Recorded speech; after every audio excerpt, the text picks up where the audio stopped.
Hi guys, it's Krystle back at it again with a new video, and today I'm going to be exposing the stats that got me into my dream school, Columbia University. This is the second part in what's going to be a three-part series, and like I talked about in the first video in the series, which is covered my extracurricular activities, I really think that it was everything that I did outside of school, not just my academic stats that got me into Columbia, but at the same time, even I've got to admit that colleges weight stats pretty much the most heavily of anything on the application. First GPA, then SAT or ACT, and AP scores, and subject tests, and all that super fun stuff. So today, I'm going to be revealing all of that for you guys. So, stay tuned.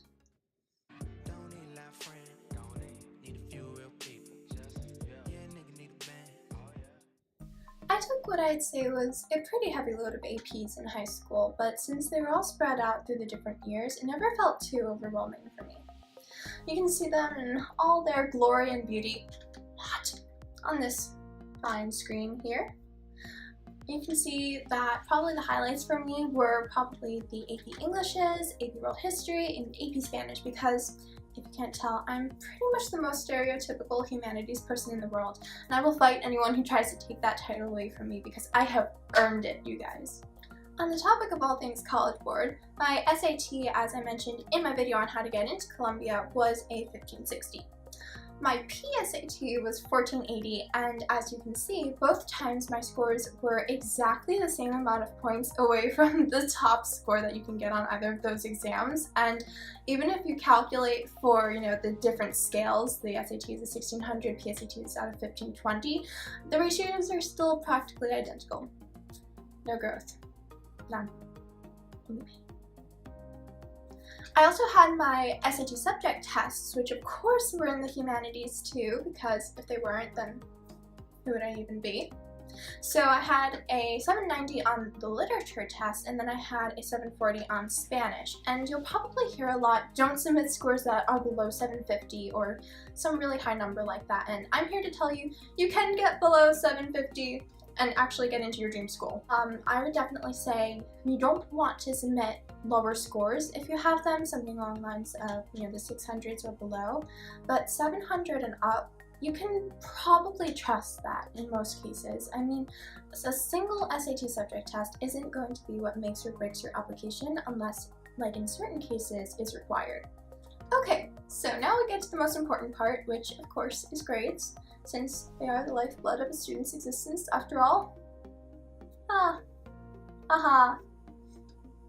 Fun times. So my GPA at the time that I was applying was 3.87, or actually 3.8669, I want to say, something like that, if you really want to get pedantic. My high school, the Stanford University Online High School, didn't give final grades for the whole year, but rather separate grades for each semester. So that's how I'll be showing my grades up over here, I want to say. We'll decide how that turns out when I'm editing this, but you guys will see.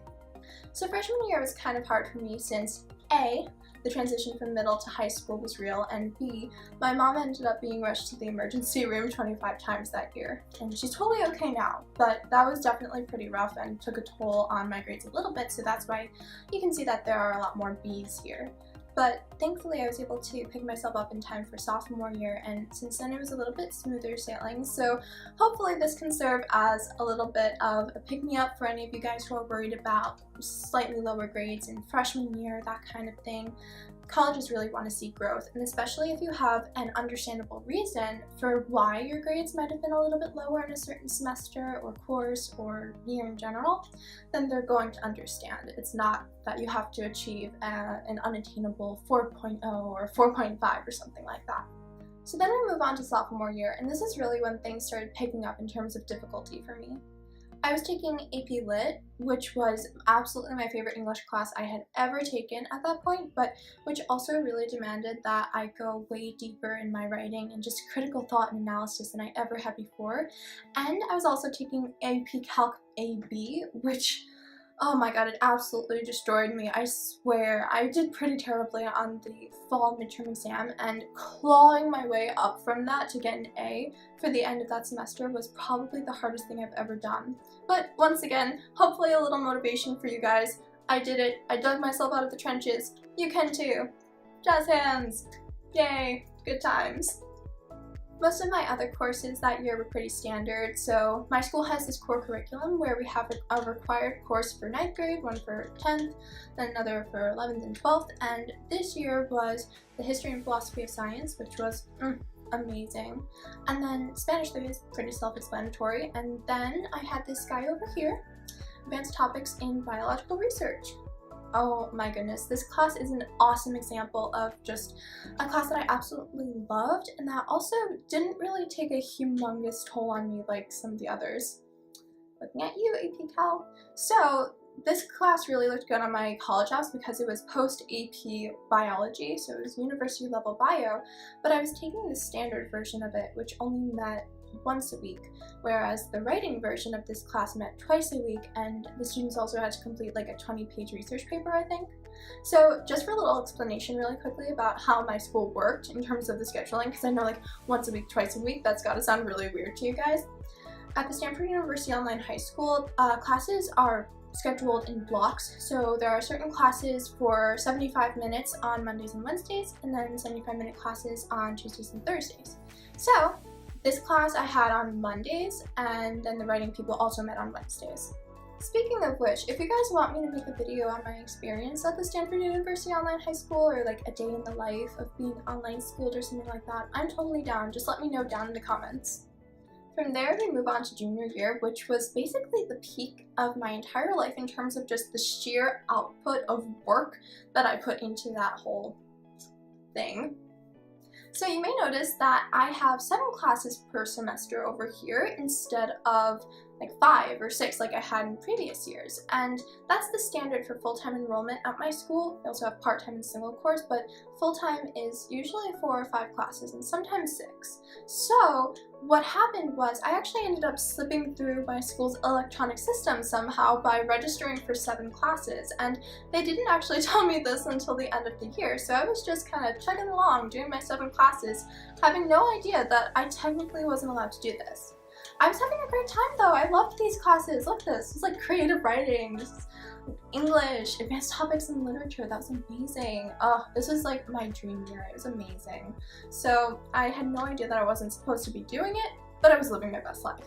And then I also knocked out some of my requirements along the way, like the almighty A push. The tears of high school students around the world and bringing through.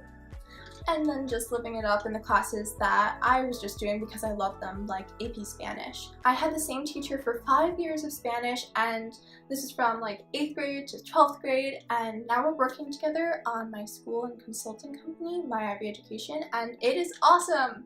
So guys, please make friends with your teachers, go to their office hours, Wait, do public school teachers have office hours? I don't know. That was the thing that my school had. If your teachers have office hours, go to their office hours. Just like, you never know where it might take you, and I don't mean just letters of recommendation.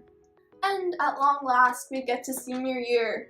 So by this time I had thankfully finished most of my really important APs, so I was just left with like AP Statistics, since I didn't really like AP Calc, so I didn't really plan on doing like multivariate or anything like that. So AP Stats it was, and also like honors physics of all things. If you look at my overall high school career, there are a lot of really ridiculous trends because like the way my school is structured, you can just keep going up and up in levels in these classes, and you can max out bio and English and math and physics if you're that kind of person. And I had maxed out bio, and I had taken chem in 8th grade. My school goes from 7th to 12th grade. So basically the only thing left for me to do was honors physics because I didn't have like the prerequisites for anything else. So there we go. But I had a great time, and at my graduation ceremony, each student had a little snippet of something nice that their teachers had said written about them, and my honors physics teacher wrote mine, and it was so sweet. So thank you, Miss Maui, I love you. I loved my senior year classes though. I had critical reading and argumentation, and that was the 12th grade core class, and then Advanced History Research Seminar was post-AP History, so university level history, and Spanish 5 was post-AP Spanish, and then those English courses with the long titles were university level English, so this was all basically my school's answer to dual enrollment. Honestly though, I loved my high school experiences. they could have been insanely stressful at times.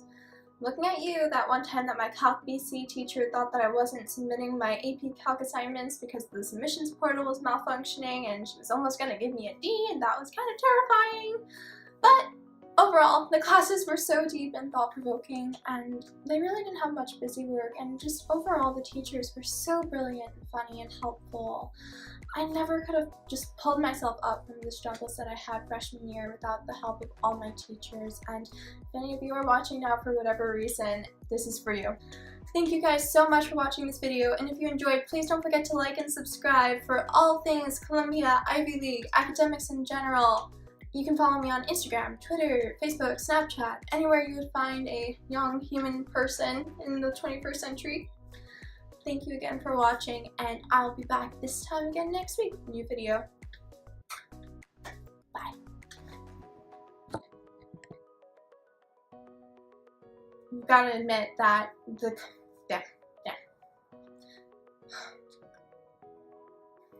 on top,